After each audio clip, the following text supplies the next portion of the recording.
I spend my life on the internet. I'm a big proponent of it, but there is still that very, very important factor of having that connection that you've got physically as opposed to just a online connection. This podcast encourages and empowers you to create your own unique real story, develop your own unique real statement, and discover your own unique real self. The power is yours. Good morning, Andrew McCauley. Previously, episode 861 of the 12-Minute Converse podcast. It's been just 3 years, 13 days, and 23 hours since we last had that recorded conversation. That was then. This is now. Andrew, how are you doing today? Oh, I am fantastic. I can't believe it was so long ago already.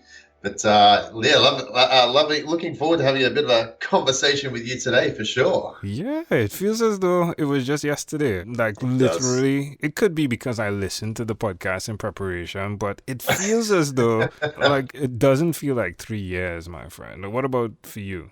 It does. No, it doesn't. It doesn't.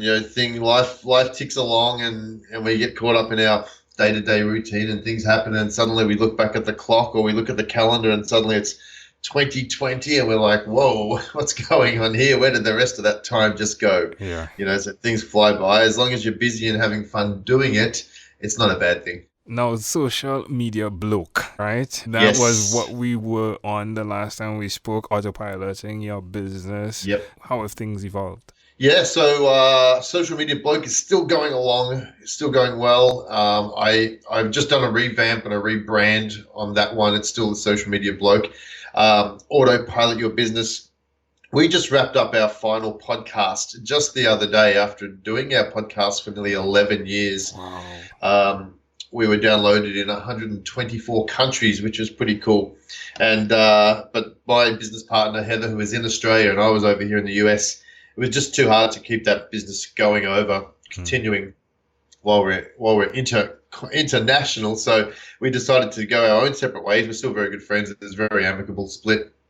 But I've got to focus. I've got a local business here that I'm working with, Swing Point Media, which is doing very similar things to autopilot your business. So essentially, still doing a lot of the same stuff, just a few little brand tweaks here and there, and we're still kicking goals. Oh, that's great. Now, the networking aspect of life, at that point, you indicated how important it is specifically to your net worth, right?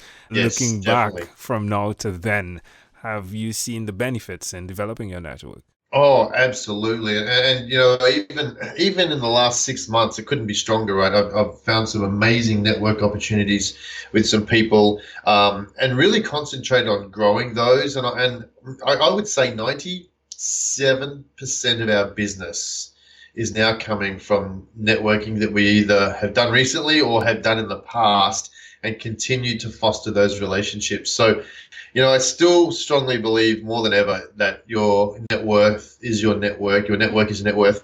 And if you're not concentrating that, if you're one of those people that holds yourself up inside a room and thinks the internet is going to be the answer only, then you may be struggling, because it's not what you know, it's who you know. And those people, and as you said, you're working on something cool this year. I hope that's going to be part of what I'm going to be involved with too. So that's all really super important in this day and age more than ever. Yeah, I believe in the conversation. Like when we went across the US and Canada, it was an extension of the virtual space to have those face-to-face conversations. They are very, very important, aren't they? Oh, absolutely. There's nothing like it, really. And I spend my life on the internet, and I'm a big proponent of it, but there is still that very, very important factor of having that connection, that human connection with people, having that face-to-face, that some people say belly-to-belly sort of conversation where you're actually looking and enjoying that connection that you've got physically, as opposed to just a online connection. Now, what's the best way for someone who is interested in getting their business on autopilot, or even the marketing perspective that you bring to the table? What's the best way for them to connect with you? So the socialmediabloke.com is probably the best site there. I've got all my social media handles there that you can connect with. So yeah, that's probably the best step. Go from there, and you can email me. You can Snapchat, LinkedIn, Twitter, you name it, it's all there. You can connect with me from there. I'm loving LinkedIn. LinkedIn is working really well in terms of filtering the conversations that you're having. Is it working well for you as well? I have a love-hate relationship with LinkedIn. Some months I love it, other times I don't. It depends on what you want to do with it.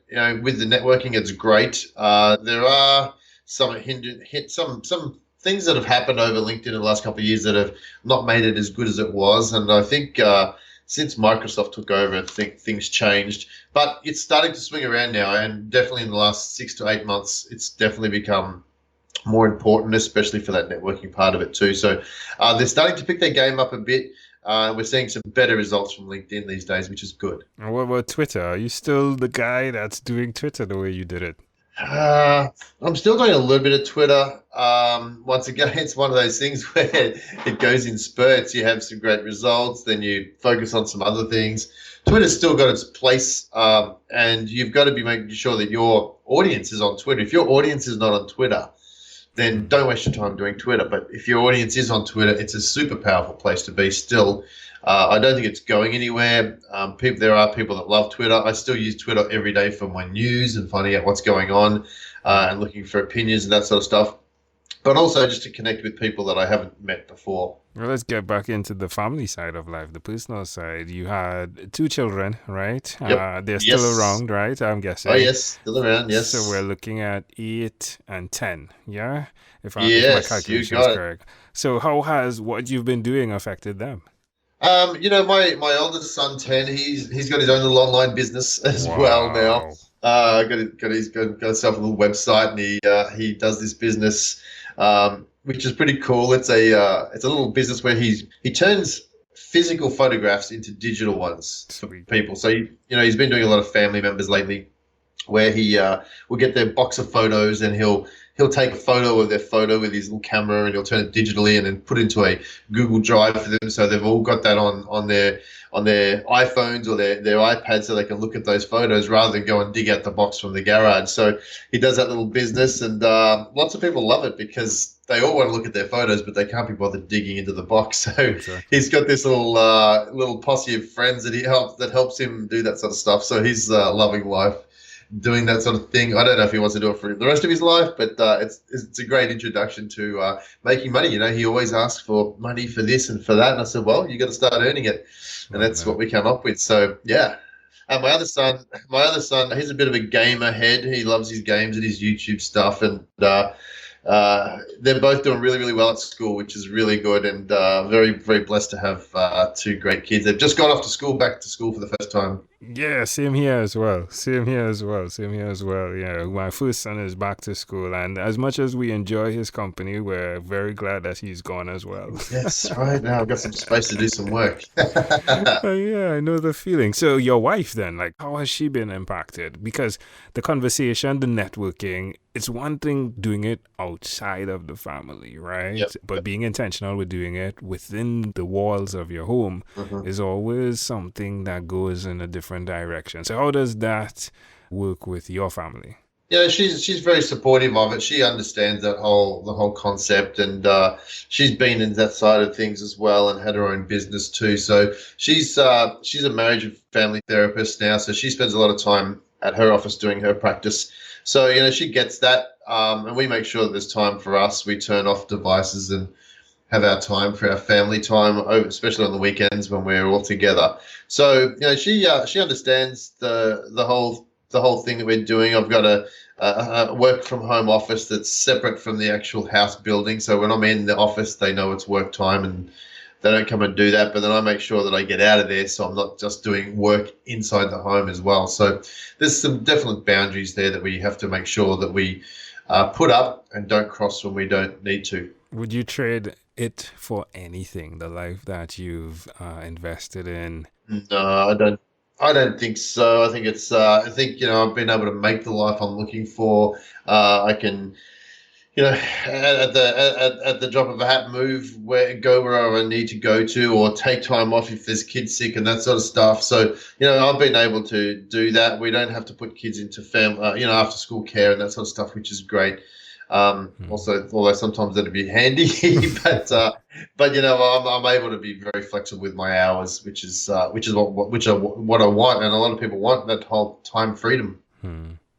Have you had that conversation that a lot of us run from, which is the possibility that you can die or could die today or tomorrow? No, not really. It is one of those things that my wife and I try and have plans for and things in place. And as much as we try and do that, something else will come along. But we try and make sure that we're ready for any of that sort of situation. Touch wood that never comes around for a long time yet.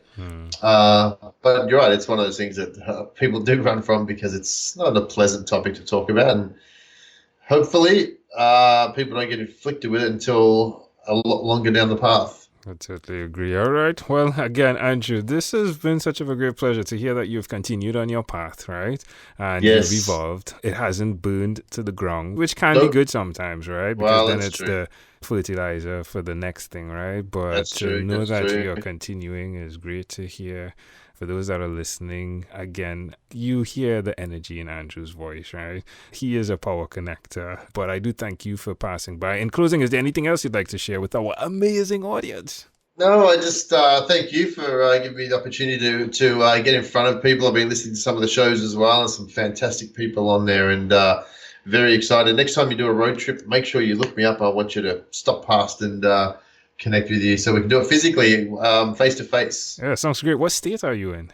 I'm in California. I'm in Palm Springs. Palm Wow. Springs. Yeah. Cali was, Yes. that entire West Coast experience was totally different from the East Coast experience. I'm sure it was. We're in a little inland. We're in Palm Springs. So if you come past any time between June to October, you'll burn up because it's damn hot. But any other time, it's a beautiful time of the year. So yeah. I appreciate that tremendously. Well, again, Andrew, thanks for passing by. Thank you for being on What Is Inspired by 12-Minute Convos with Angel Jones. This podcast is produced by Pod Edits. Visit podedits.com for professional podcast publishing.